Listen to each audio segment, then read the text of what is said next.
Hi, y'all. This is Kristen Chenoweth. Hi, I'm Gloria Stefan. This is Sarah Bareilles. Hi, I'm Patty Lapone. This is Lin-Manuel Miranda. You're listening to the Broadway Podcast Network.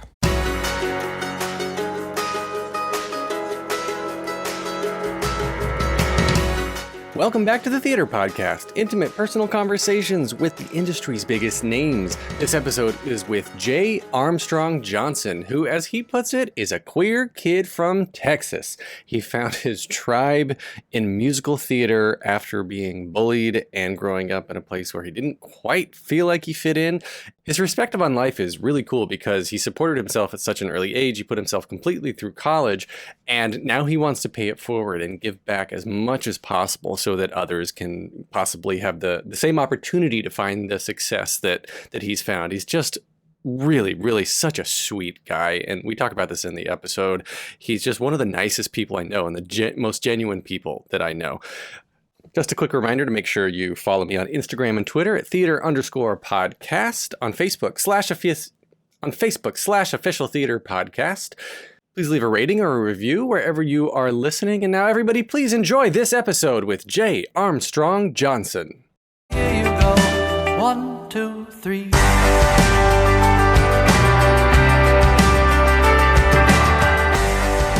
Today's guest has appeared on Broadway in Hair, Catch Me If You Can, On the Town, Hands on a Hardbody, and of course as Raoul in Phantom. He's known on the Magic TV box as Will Olsen in ABC's series Quantico, and he might just be one of the nicest people I know, which we are going to get into shortly. He is the driving force behind the Hocus Pocus themed I Put a Spell on You, which raised over $250,000 for Broadway Cares last year, and is now prepping to celebrate his birthday with you, and you, and you, and you, because it's going to be live streamed on September 1st from 54 Below.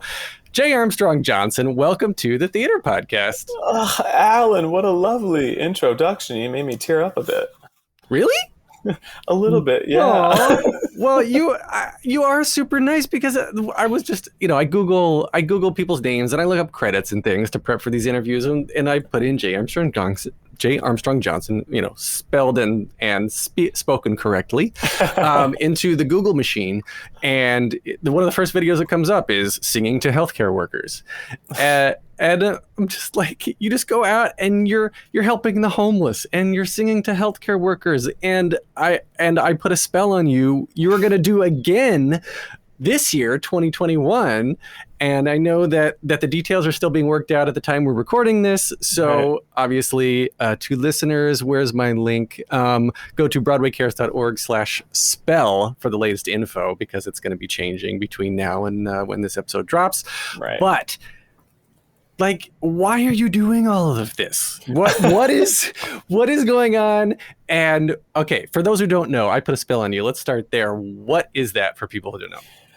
Well, I'm a queer kid that was raised in the 90s, and Hocus Pocus is my favorite movie of all time. Judge me if you want. But there is something about Bette Midler and Sarah Jessica Parker and Kathy Najimy's performances in that campy-ass movie that Disney produced back in 1993 that spoke to me on a deep, deep level. I loved Halloween as a kid. It was the thing I looked forward to most, and I always knew that I wanted to be the Sanderson sisters for Halloween, but I knew I didn't want to half-ass it.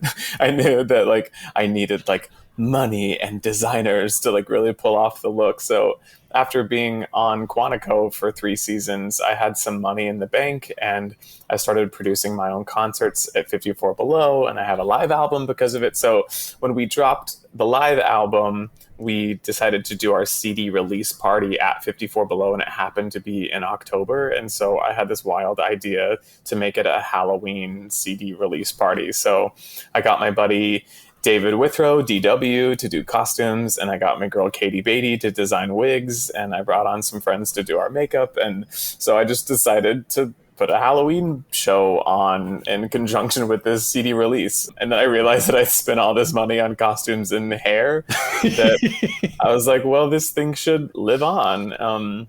We should turn this into a yearly event. And around that time, I started working with Broadway Cares a lot, doing Broadway Backwards and Broadway Bears, and really got super into the work that they do and the money that they raise. And so I had this dream to one day partner with them. So it was very cool last year when they came on board to be our benefactor for I Put a Spell on You. And we had a meeting with them 2 Januaries ago, and that was before the pandemic actually kicked us in the tush.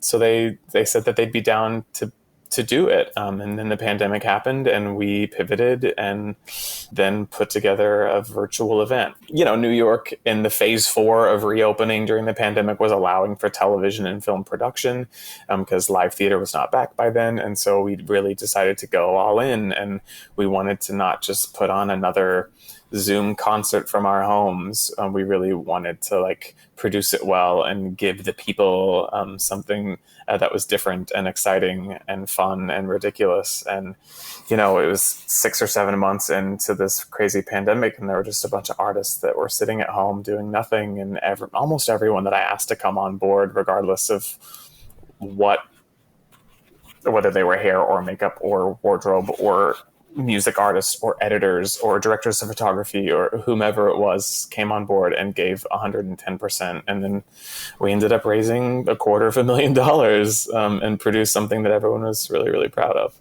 I mean, it's an incredible production. It's like you're watching a full-on high-end big budget movie. And it sounds like you did it. I mean, to answer my own question here, I guess it sounds like you did it just because you could and didn't know. I was going to say didn't know how hard it was. A lot of people have gotten to where they are in life because they're like, well, I'm going to do it. And if they had known in the beginning how hard it was to get to the end, they would have never started. Correct. And so now you're at a point where you've got a reputation and a crew and a procedure, right? To do this. And it sounds like it's going to be something that lives forever. And I mean, the promos for it, the promo shots, the promo videos, everything I'm seeing is so high end. You see so much that happens around the city that looks like, I could tell they did that themselves. But sure, this stuff, everything you touch just turns to magic niceness, professionalism. It's amazing. Thanks, Alan. It was me and about 150 other people that helped pull this thing off, so I can't take all the credit. And so now on September 1st is going to be your 25th birthday again. And correct. Yes. And you have chosen to share your birthday with the internet, with special people at 54 Below Live, but also with the internet. So this show is all about country music inspiration, right? Because you come from Texas. So I'm going to stop and let you do the rest of the talking here. Explain to us bumpkins what's going on. Well, honey, here's what happened. On a balmy September evening in 1980, I was raised in Texas. I grew up in households that were just only playing country music on the radio. I don't even think I knew what pop and R&B and rap was until I started getting babysat by my friend Lindsay. But country has always been in my bones, in my blood. My dad is a drummer, and he has been drumming in country western / classic rock bands for as long as I can remember. My last show at 54 Below was kind of an amalgamation of who I am musically, and so it was very eclectic, and we had everything from pop to country to religious to musical theater to classical, and so I just want to hone in on what it was that kind of got me started in music in general, and that's country, honey. There is not a lot of crossover that I have found between musical theater and country. So you are, aside from being a special snowflake, you're also a special snowflake in that regard. And I absolutely love it because I think there's a lot of influence from, of course, all genres that make its way into musical theater.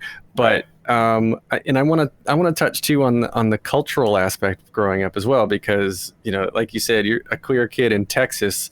I know a lot of people that have come out of Texas and don't ever want to go back because of one reason or another. But it sounds like Well, I guess let me stop there and pause for a second. Did you have trouble or conflict or whatnot, like growing up as a young kid in Texas? For sure. I mean, I think everyone else around me realized I was queer before I did. I mean, the kind of bullying started as early as like the third grade. I guess they could smell the homo on me, but I was a straight A student.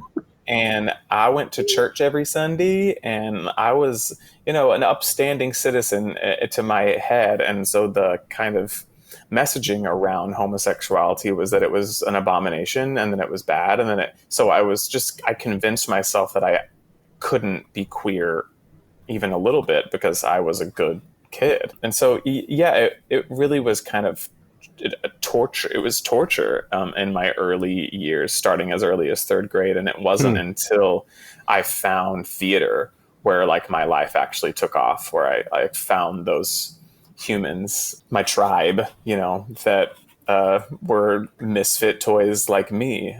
So the second that I did find theater is the second that I found like life and love and excitement. And even then in the theater community, still being queer was not great. So it wasn't until I started doing professional theater that I really started finding like queer role models and realizing, oh, these are humans. They are smart and they're funny and they're talented and they're nice. It was difficult, and I definitely ran away from Texas as fast as I possibly could to try to get to New York. I've been away from home for 15 years now, and it's funny how it all continues to come back to me, especially in music. Even Christianity has been something that I've really had a hard time grappling with since I've left home. And now I have a friend of mine who's the pastor at my church, and she is a single mother who adopted a refugee child, and she fights for LGBTQ rights and is vocal about it. And so she's kind of brought me back to like what it really means to be a Christian and to accept everyone. And so I don't know, it's been a full circle experience when it comes to Texas, because there are those good people there. I mean, my county went blue for the first time in like 35 years, so there's hope for Texas. Yeah, I wanted to say too that I'm not trying to stereotype. I'm talking about the general masses of data, and the state goes red, but there are pockets of blue, and you hear about legislation. It's really like what makes the news, right? And when you're in the scene and when you're in the network of being local in Texas or being local to anywhere, of course, you're going to sort of gravitate towards like-minded people. And there's a bit of confirmation bias that happens too with the type of people you surround yourself with. But I totally understand that. In North Carolina, I grew up in a red county. And in order to be accepted by the parents of the girls I wanted to date, I had to go to church with them. And there was something, even at a young age, there was something very hypocritical to me about that, because I was like, aren't these people supposed to be accepting? Aren't they supposed to be loving and be okay with everybody? But yet I'm being ostracized for not being one of them, and now I have to change. Like it was this whole backwards thing. So I feel like I can relate a little bit to some of this situation. I guess the underlying message is just be good people. That's right. Which now that you've explained a little bit of that to me, that goes to the philanthropy, the healthcare workers, the homeless, the Broadway Cares outreach, and everything else that you've been doing, because you're getting back to really the roots of your spirituality, the roots of Christianity, the roots of just being a good person, full stop. Well, and I grew up as a scholarship kid. My family didn't have a lot of money growing up. And so when I started doing theater, I never had to pay for any classes. My dance teacher scholarshiped me all the way through my training there. That's kind of the community gave to me and helped and like gave me a voice and told me that I had talent, and also gave me the means to actually do the thing that I found that I loved. And so, I don't know, as someone that was that received that charity, I feel like it only makes sense to give it back. It's perspective, right? And it's right. There are kids who are born into privilege, and they don't understand not just getting what they want, or they can just go to any school, or whatever the case is in terms of their path laid out for them, because it's literally fortunate. It's luck that they are created into a life that means they don't have to struggle as much as some others maybe have to. I totally see that. It's important to give the opportunities to those who may not have it, because if there aren't people like you, if there aren't efforts like this, then nothing ever changes. And what's funny is that it's those people that were born into privilege that were the ones that were like helping me get through it, right? So it was all of the people that had the money that were donating to these organizations that were allowing me to be there on a scholarship. So, it takes a village, Alan. 100 and something people to put together a nice professional scholarship. That's right. Yeah, no, seriously though, it does take a lot of people, and I appreciate the people who have enough that it's extra that they can give back to people who don't, and the efforts of like Ham for Ham and other shows that are really trying to educate. And I think that's become such a big thing in the community now, like with the rise, maybe with social media. I sort of tie it to that, because there's so much visibility into not only the show, but the message behind it, and what the performers are representing. So like Jagged Little Pill, for example, that show deals with transracial adoption, addiction, and sexual assault. And so all of the characters, the real life people who playing these characters, are involved with now all of these outreach and education videos and things that are trying to help people find resources and help people become more educated and find help if they're considering suicide, or if they've been raped, or whatever the case is. And do you agree with this at all? Absolutely. There's an obligation a little bit now by the shows to educate? Well, and I feel like that's kind of how I jump-started my career on Broadway, with being in the cast of Hair.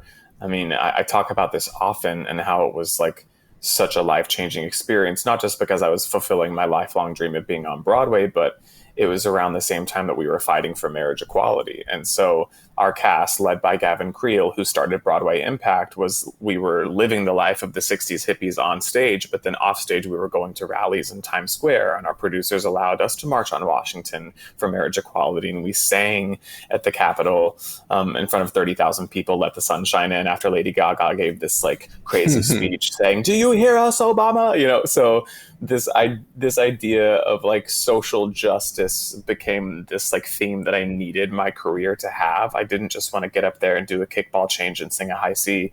I wanted the art that I do to actually make change in the world in the way that like it changed me as a young person and gave me purpose. So yeah, I absolutely agree with that. All right. I love this subject that we're diving into here. I'm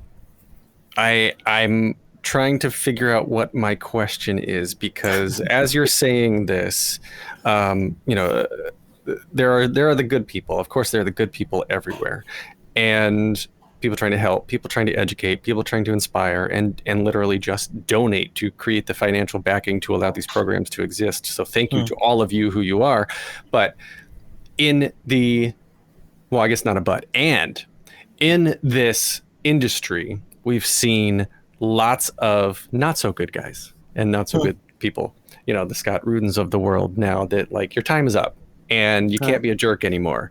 And so there's lack of representation and lack of diversity in this industry that at the same time, on the other side of the same coin, is trying to usher in diversity and usher in change and usher in education. From the inside, from where you are in your position, what you've seen in the shows that you've been in, especially something like Hair that stood for equality so much, is there this conflicting sort of dichotomy between the high-end production team and the cast, or what the representation of the show needs to be? Yeah, I think that's kind of like the deepest issue amongst our community right now. And of my friends that are back in Broadway rehearsals right now, everyone is saying across the board how different the rehearsal rooms feel. And they're hiring in people that have a specific focus on social justice and on making sure that every company member feels heard and seen. And I have friends that are starting coalitions where they're bringing in artists of color and underrepresented voices to be a part of the like general management, stage management, producerial world. Because I think that's where we've kind of lacked as an industry, is that there's usually been some representation on stage, and that's very performative. All right, cast a person of color in this role to make it seem like we're lifting them up, but it's the people that are making the decisions that's not been represented well through casting directors, through producers, through management. And so I think that that's where the world is really starting to shift, and it needs to continue to shift in that way. But I'm confident and I'm hopeful that this past year and a half of reckoning in our industry has really made us have to make that shift in a substantial way. And so I'm excited about what these next few years are going to kind of look like in that regard. Mm-hmm. Yeah, it's going to take a little bit of time, and I hope that people don't get impatient with the process too, because right. You need all these organizations first need to realize there's a problem, and then they acknowledge it, and they start going out trying to solve the problem, and everyone's not going to get it right the first time, or maybe the second time, or maybe even the third time, and but we have to continue to work together to find equality and to find equity, and make sure that everybody and everything is equally represented, because at the end of the day, we just want to get on stage and sing our kickball change ass off, right? Right. That's right. That's totally right. I miss it so much. We're going to take a short break. Stay tuned for more of the episode.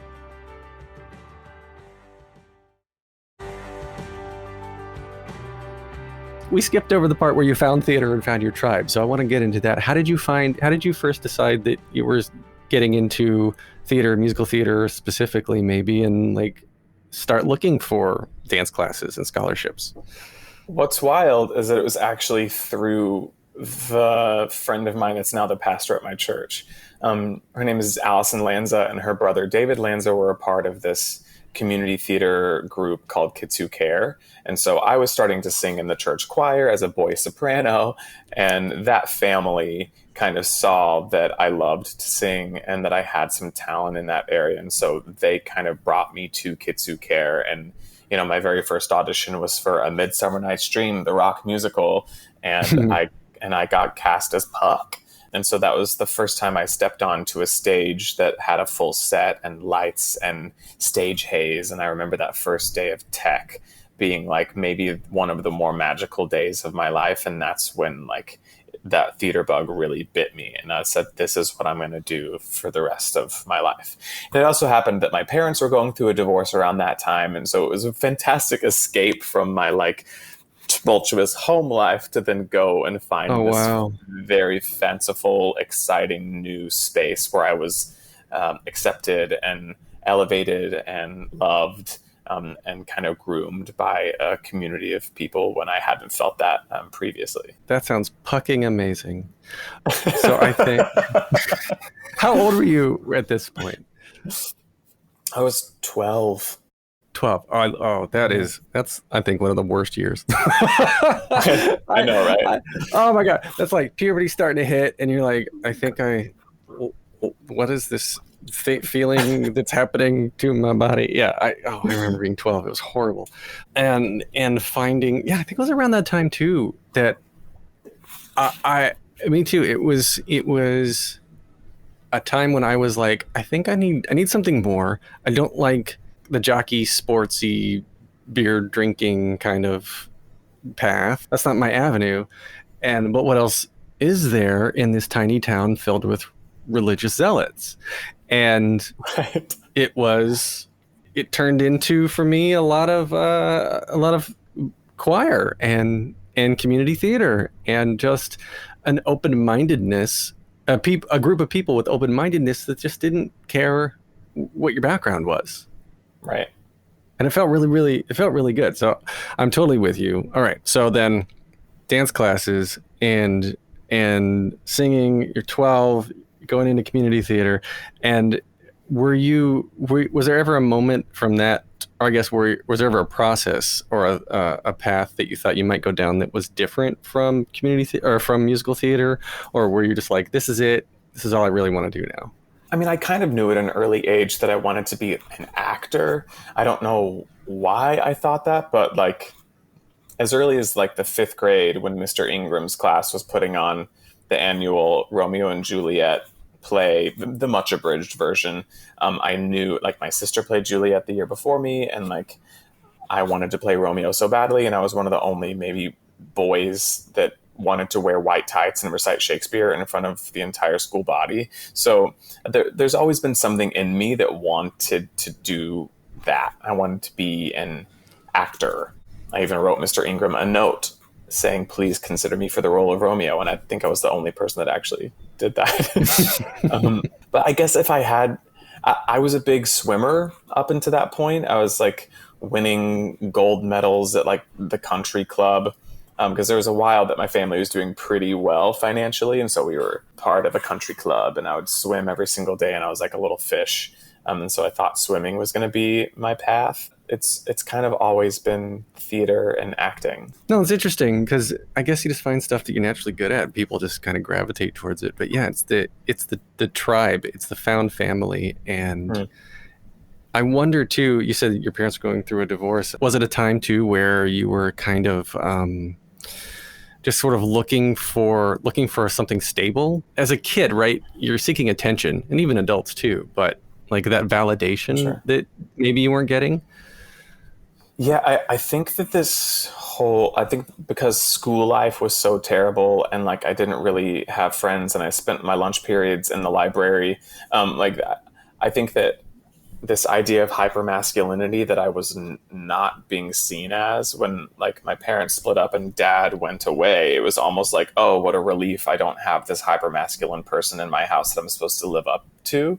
And so I remember as a 12 or 13-year-old being like, oh, this is actually better. I'm not as nervous anymore about, being a man around the house. And so then when I did find that tribe that actually loved me and accepted me for who I was and what I did well, then like all of my chips were in that thing, right? Like I put 110% of my energy there. So even though I was still being ridiculed at school, it didn't matter because I knew I had play practice after. And so that was what kept me going. Was your dad, I mean, it doesn't sound like he was very supportive of the performing arts. Well, that's the thing, is like dad is a drummer and he's a singer. And so I knew that his dream was probably to be a rock star. And then he didn't follow that path. And so there was a certain level of support there. And like now dad and I were estranged from each other for about 4 or 5 years after the divorce.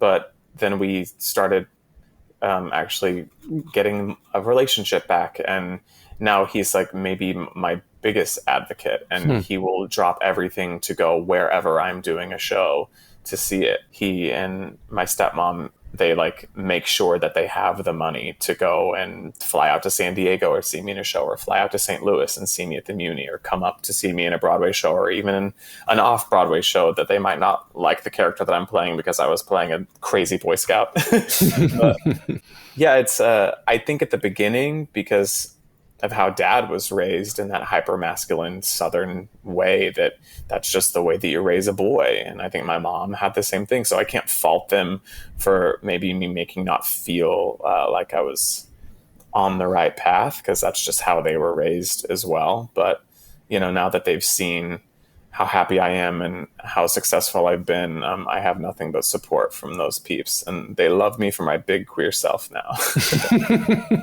There are people that sometimes are, again, speaking from experience of where I grew up, that are so set in their ways and just unable to see anything beyond the tip of their nose. And I'm really happy to hear that your parents are able to just be happy that you're happy.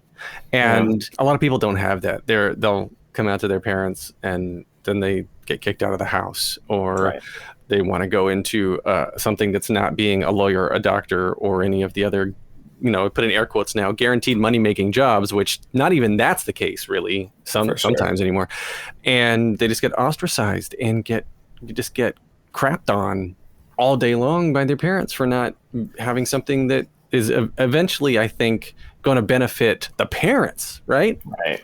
Because maybe it's an insecurity with the parents that you want your kids to do better so that then they can help you out later because you didn't do well enough in your life. Yeah. A lot of my friends that I think have dealt with those issues of their own queerness in their family were like the more privileged kids, where like there was money kind of tying them to their parents. And so I kind of had the luxury of not really having that tie. I've paid my own way through college. I have supported myself since I was about 17 years old. And so I didn't have the pressure of what it meant to like inherit money or to like stay tied to my parents in that way. And so I don't know if that had anything to do with it, because I really felt like I was kind of on my own and really fending for myself at an early age too. I don't know if that. No, absolutely. And there's a lot of success in I guess later on in life, but when you have these kids who go out on their own, and even a lot of them who have legally just become emancipated, so that they don't need their parents. They realize that at an age they're self-aware enough to realize that they're better off on their own, get emancipated, go off on their own, and then they've got a completely different outlook on what success is and what on having a work ethic. Because you're right, there's so much that you see of people who are just saying, I'm going to go on TikTok and I'm going to be an influencer and I'm going to make a lot of money and it's going to be overnight and I don't have to work very hard. I mean, I'm sure TikTok is to be a good YouTube influencer and then Instagram influencer and now TikTok influencer. It takes a lot of work to be really, really good. But again, you don't hear about the struggles of everybody who doesn't make it. And there's like tens of thousands, if not more, of people who are trying and you never hear from them. They don't make all this money. So it's kind of the curse of social media, I think, too, in that you're only presented with the best of the best, more or less. I think you're doing a good job with it, because you're actually using, like I said, you're using your position now and your privilege now to help others and to give back and to raise money for those who don't have it. Yeah, the internet has been such a lovely thing that happened to us as a society when it comes to raising money, because we've done our live show and we've raised money for Broadway Cares, but like at the end of the day, after paying all the artists in the venue, I could only send Broadway Cares a couple of $1,000s. But with this new virtual event, it could reach literally millions across the globe, and I think that kind of visibility and that ability to raise money on such a broad level was why we were able to kind of raise the money that we did. And you've dialed into a very popular niche of people who love Hocus Pocus. There are so many people. It's true. I'm a part of 3 different Facebook groups about it. We love our sisters. Have you ever met Sarah Jessica Parker or Kathy or anybody in person? I have met Sarah Jessica Parker on set of Sex and the City 2. Oh, right. I was in that choir, that gay men's choir, in that wedding scene at the beginning of that movie. And I remember her saying, like, we were like, Sarah, when are you coming back to Broadway? And she was like, oh, honey, Broadway's too hard. I'm not coming back to Broadway. So that's when I met Sarah. And actually, I met Kathy and Jimmy because a friend of mine I was doing a show with off-Broadway at Roundabout. Right before the pandemic hit us, they shut us down early. I was doing Darling Grenadine at the Roundabout Underground space. And she came to see my friend Ari. And so I actually got to meet her in the lobby after the show. And I really had to bite my tongue to not talk about Hocus Pocus. Oh, I'm sure she gets it. I'm sure they get it. Oh my goodness. Yeah. I mean, it's influenced such a generation. There are movies, there are shows and instances where I've heard from people, they were like, yep, that's when I knew I wanted to do theater, or that's when I knew I was gay, or that's when, this pivotal moment. And Hocus Pocus is so much of this for so many people. It's true. And I actually got connected with Bette Midler this past year because Mark Shaman, who did the arrangements for the original Hocus Pocus movie, reached out to me when Bette was producing her Halloween fundraiser for the New York Restoration Project. And he asked if he could use my charts for Bette. Because she now sings in the key that I sing, I Put a Spell on You. And so I was actually able to give Mark our charts and our recording. And so she actually sang on the music that we created for our live show. So that was kind of cool. Oh, you've got to get her to return the favor or something and like do some guest appearance. this We're year. working on it, Alan. We're working on it, Alan. Your mouth to God's ears. Make it happen, Jay. Make That's it right. happen. Let's end here with the 3 standard closing questions that I ask everybody to wrap up the episodes. The first one, just very simply, is what motivates you? Fear of failure. Fair. Very fair. I mean, that's kind of a negative way to look at it, but I often tell the kids that I teach, or when I do talkback sessions with groups of aspiring young artists, that I will never be satisfied. So regardless of where I get in my career, I always want to strive to learn more, to do more. Okay, so then what advice would you give to your younger self and younger people listening now, starting out down a similar path? I'd probably have to say, as hard as you're studying your acting and your singing and your dancing, study mindfulness. My friends, Mary Michael Patterson and Ahmad Simmons, and I started this company during the pandemic called Bridge Arts Project.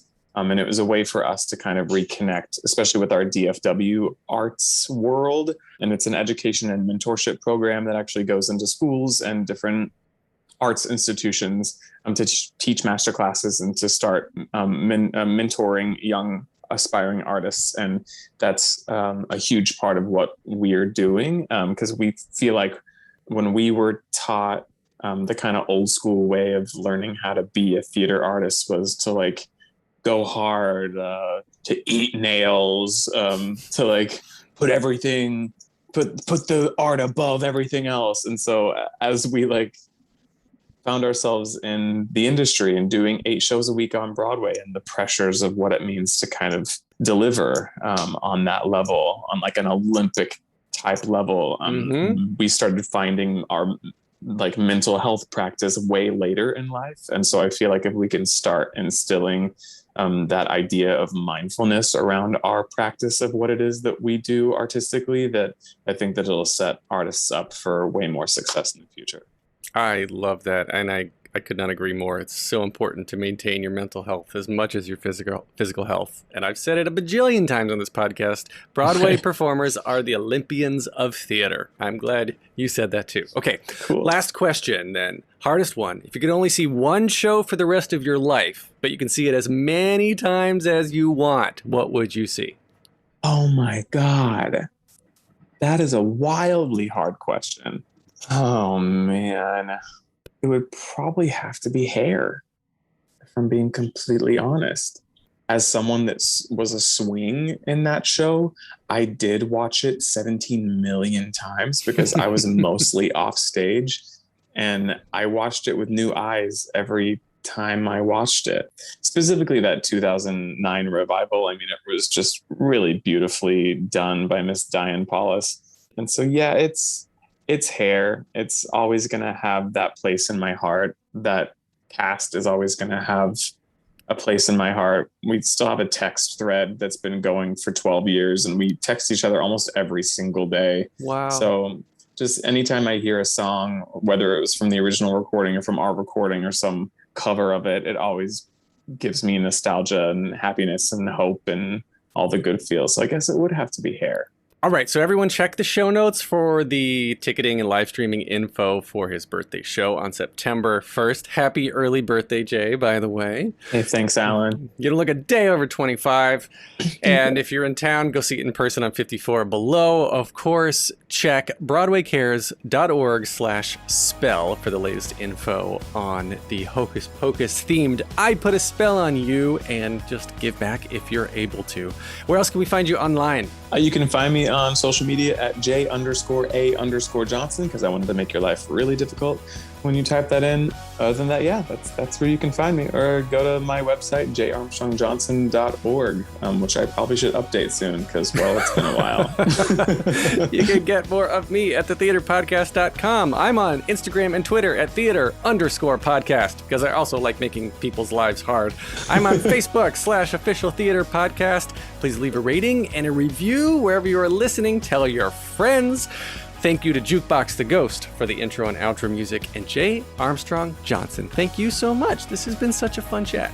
Thank you, Alan. This was a blast. Take a deep breath, make the world a little colorful.